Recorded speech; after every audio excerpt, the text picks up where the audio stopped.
샬롬, 오늘은 함께 찬양을 먼저 나누고 말씀을 이영훈 목사님께서 나눠주도록 하시겠습니다.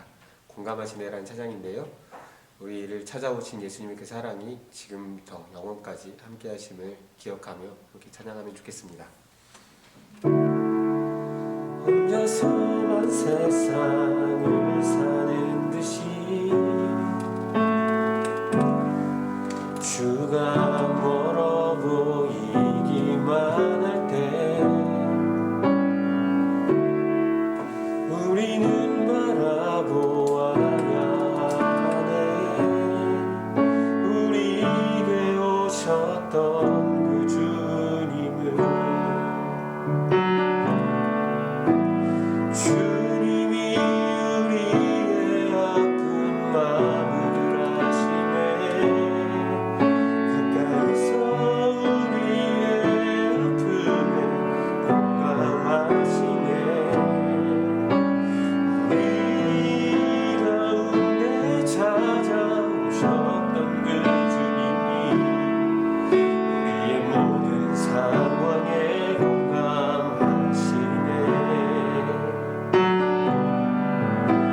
주님이 우리의 아픈 마음을 아시네.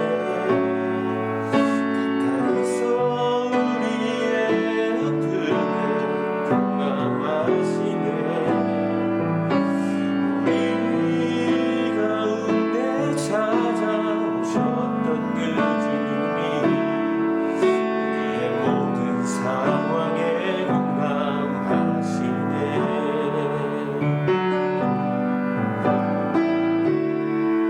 혼자서만 세상을 사는 듯이 주가 멀어 보이기만 할 때 우리는 바라보아야 하네. 우리에게 오셨던 그 주님을. 할렐루야. 우리 사랑하는 우리 중고등부 친구들, 어떻게 한 주 동안 잘 지내셨나요? 지난 한 주간 특별히 성탄 시즌이었는데 여러분들에게 더 특별하고 더 의미 있는 성탄절이었기를 주님의 이름으로 간절히 축복합니다. 근데 여러분, 18이 하상옥 시인 알고 계신가요? 18이 이호가 아닙니다. 시를 팔아서 먹고 사는 사람이라는 의미로 우리 하상옥 시인이라는 분이 계신데, 아마 하상옥 시인에 대한 이야기도 여러분들 잘 알고 계실 겁니다. 그리고 많은 청년들과 학생들이 이 하상옥 씨의 시를 보고 격하게 공감하는 것들을 보았습니다. 그만큼 청년들과 학생들의 마음에 공감이 된다라는 의미겠죠. 이런 시들이 있습니다. 한번 들어볼까요? 사람은 안 변해. 그래서 사랑은 변해. 개의 허세 중에서. 열심히 살다 보니 조금씩 쌓여가네. 피로 중에서. 끝이 어딜까 너의 잠재력. 다 쓴 치약 중에서. 네가 있기에 나는 힘을 내. 대출금 중에서. 너 때문에 답답한데 너 없으면 더 답답해. 마스크 품절 중에서. 좋은 생각이 났어. 네 생각. 시밤 중에서. 자, 여러분들 어떻게 이 시에 좀 공감이 되시나요? 많은 청년들과 학생들이 하상옥 씨의 시를 듣고 또 읽으면서 반응하는 것들을 본 적이 있습니다. 그만큼 우리 청년들과 우리 학생들의 마음에 공감이 되는 시라는 의미겠죠. 그런데 여러분, 이 하상옥 씨의 시보다 우리를 더 공감하시고 우리에 대해서 더 잘 아시고 우리를 더 사랑하시고 우리를 더 위로하시는 분이 계시다는 사실을 알고 계시니까 우리 성경 말씀은 이렇게 말씀하고 있습니다. 히브리서 4장 15절 16절 말씀. 우리의 대제사장은 우리의 연약함을 동정하지 못하시는 분이 아닙니다. 그는 모든 점에서 우리와 마찬가지로 시험을 받으셨지만 죄는 없으십니다. 그러므로 우리는 담대하게 은혜의 보좌로 나아갑시다. 그리하여 우리가 자비를 받고 은혜를 입어서 제때에 주시는 도움을 받도록 합시다. 히브리서 4장 15절부터 16절까지의 말씀에 의하면 하나님은 우리의 연약함을 동정하지 못하시는 분이 아니시다. 예전 개역 한글 성경에서는 체휼하지 못하시는 분이 아니시다. 우리의 모든 것을 알고 계시고 공감하시고 위로하시는 분이시다라는 의미입니다. 특별히 이번 성탄절을 보내면서 저는 이 공감하시고 체휼하시는 그 예수님의 사랑에 대해서 조금 더 깊이 묵상을 하게 된 것 같습니다. 무엇보다 이번 성탄절은 정말 제 평생에 처음 있는 성도님들과 또 학생들과 함께 모여서 예배를 드릴 수 없었던 성탄절이었습니다. 그래서 처음에는 두려운 마음도 컸고 또 위축되는 모습들도 있었습니다. 그런데 정작 24일, 25일 이 성탄절 시즌을 보내면서 예수님께서 이 땅에 오신 이유가 무엇인지 그리고 우리를 얼마나 사랑하시는지 그 의미들을 더 깊이 깨닫는 시간들이 되었던 것 같습니다. 특별히 예수님께서 이 땅에 오셔서 우리의 모든 아픔과 또 우리의 모든 어려움들을 공감하시고 위로하고 계신다는 사실을 발견하게 되었습니다. 이 성탄절 시즌을 보내면서 특별히 제가 개인적으로 좀 묵상하게 된 말씀이 있는데 그 말씀이 바로 누가복음 10장 25절부터 37절까지 기록된 사마리아인의 이야기입니다. 한 사람이 예루살렘에서 여리고로 내려가다가 강도들을 만나게 됩니다. 그리고 이 사람은 강도들에 의해서 무참하게 폭력을 당하고 옷까지 완전히 벌거 벗겨진 채로 길거리에 버려지게 됩니다. 그런데 마침 한 유대인 제사장이 그 길로 지나가다가 벌거 벗겨진 채 버려진 이 사람을 발견하게 됩니다. 그러나 도와주지 않고 그냥 그 길로 지나치게 됩니다. 그리고 잠시 후에 또 다른 레위인 한 사람이 그 길을 지나가다가 이 사람을 발견하게 되지만 성경에 의하면 이 사람을 발견하고도 그 길을 피하여 지나갔다라고 성경은 기록하고 있습니다. 왜 이 제사장과 레위인은 이 강도 만나서 죽기 일보 직전에 이 사람을 그냥 지나갔을까요? 왜냐하면 그들은 이 사람을 알지 못했기 때문입니다.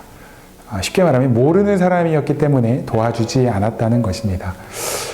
당시에 옷이라고 하는 것은 그 사람의 신분과 출신 선분을 나타내주는 아주 중요한 요소였습니다. 그러니까 옷이 벗겨졌다라는 의미는 이 사람이 어떠한 사람인지 알 수 없었다는 것입니다. 유대인이라면 유대인의 복장이 있었을 것이고 또 사마리아인이라면 사마리아인의 복장이 있었을 것이고 또 로마인이라면 로마인의 복장이 있었을 것입니다. 그리고 제사장이라면 제사장의 복장이 있었을 것이고 군인이라면 군인의 복장이 있었을 겁니다. 또 종이라면 종으로서의 복장이 있었겠죠.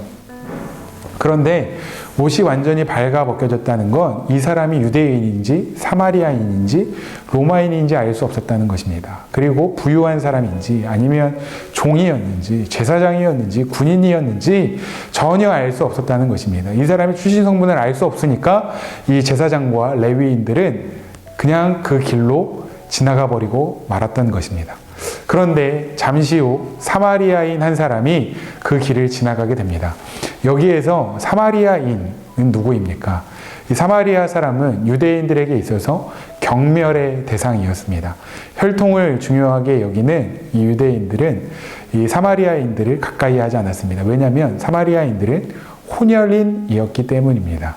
그래서 그들과 가까이 하지 않고 경멸했던 사람들이었는데 이 사마리아인 한 사람이 그 길을 지나가다가 이 벌거 벗겨진 채 강도를 만나 버려진 이 사람을 발견하게 됩니다. 그리고 중요한 것은 이 사람은 그 강도 만난 사람이 누구인지를 알고 있었다는 것입니다. 이 사람은 누구입니까? 바로 나의 도움이 필요한 사람. 지금 어려움을 당하고 지금 고난을 당하고 고통을 당해서 누군가의 도움이 절실히 필요한 나의 친구요 이웃이라는 사실을 이 사마리아 사람은 분명하게 알고 있었던 것입니다. 이 사마리아 사람에게 있어서는 이 사람이 유대인인지 로마인인지 사마리아인인지 전혀 중요하지 않았습니다. 이 사람이 부자인지 아니면 아주 비천한 노예인지도 중요하지 않았습니다. 지금 당장 그 사랑이 필요한 사람, 그 도움이 필요한 사람, 도움의 손길이 필요한 사람이라는 것밖에는 중요하지 않았다는 것입니다. 결국 이 사마리아인은 이 강도 만난 사람을 주막으로 데리고 가서 잘 돌보아주고 또 주막 주인에게 맡겨서 이 사람이 회복될 때까지 잘 보살펴 달라고 부탁을 하고 떠나가게 됩니다. 이 비유를 말씀하신 예수님께서 율법교사에게 이렇게 질문하십니다. 이 세 사람 중에서, 그러니까 제사장과 레위인과 사마리아 사람 중에 누가 강도 만난 사람의 진짜 친구요, 진짜 이웃이겠느냐? 라고 질문하셨습니다. 그때 율법교사가 이렇게 대답합니다. 자비를 베푼 사람입니다. 자비를 베푼 사람입니다. 어쩌면 이 율법교사에게 있어서는 참 자존심이 상하는 질문이었을 수 있겠다라는 생각이 듭니다. 왜냐하면 앞서 말씀드렸던 것처럼 유대인들에게 있어서 사마리아 사람들은 결코 가까이 상종할 수 없는 경멸의 대상이었기 때문입니다. 그런데 예수님의 비유에 의하면 가장 선한 사람, 가장 착한 진짜 이웃은 사마리아 사람이었습니다. 그러니까 율법교사가 그냥 편하게 사마리아 사람입니다 라고 대답할 수 있었음에도 불구하고 그렇게 대답하지 않고 자비를 베푼 사람입니다 라고 돌려서 대답했다는 것입니다. 그만큼 유대인의 입장에서는 자존심 상하는 질문이었을지도 모르겠습니다. 그런데 그런 대답에 예수님께서 이어서 이렇게 말씀하십니다. 가서 너도 이와 같이 하라. 너도 그렇게 해야 한다. 사랑하는 학생 여러분, 이 땅에 연약한 자들을 위하여, 아파하고 고통당하는 자들을 위하여 그들을 살려주시고 무엇보다 연약한 우리를 살려주시고 돌보아 주시기 위해서 진짜 사마리아인으로 오신 분이 바로 예수님이신 줄로 믿습니다. 우리 예수님께서 우리를 사랑해 주셨고 우리를 살려주셨고 지금도 우리를 보살펴주고 계십니다.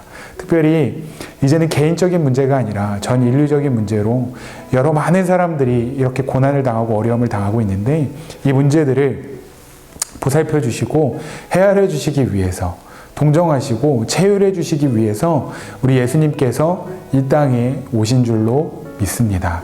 그리고 예수님께서 오늘 우리에게 이렇게 말씀하시는 것입니다. 가서 너희도 이와 같이 하라. 특별히 이 마지막 시기를 살아가고 있는 그리스도인 된 우리가 살아가야 하는 삶의 모습이 바로 이 선한 사마리아인과 같은 모습이 아닐까 생각이 되어집니다. 성경은 이렇게 말씀하고 있습니다. 요한일서 4장 11절 말씀. 사랑하는 여러분, 하나님께서 이렇게까지 우리를 사랑하셨으니 우리도 서로 사랑해야 합니다. 요한일서 4장 20절 말씀. 누가 하나님을 사랑한다고 하면서 자기 형제자매를 미워하면 그는 거짓말쟁이입니다. 보이는 자기 형제자매를 사랑하지 않는 사람이 보이지 않는 하나님을 사랑할 수 없습니다. 로마서 13장 10절 말씀. 사랑은 이웃에게 해를 입히지 않습니다. 그러므로 사랑은 율법의 완성입니다. 사랑하는 학생 여러분, 우리의 모든 아픔과 삶을 공감하시는 그 예수님의 마음을 본받아서 이제 2020년 마지막 남은 일주일, 그리고 2021년에는 그 예수님의 사랑을 전하는 우리 중등부, 예수님의 사랑을 전하는 우리 고등부가 되기를 주님의 이름으로 간절히 축복합니다. 여러분 2020년 주님의 말씀과 은혜 가운데 승리하십시오. 할렐루야.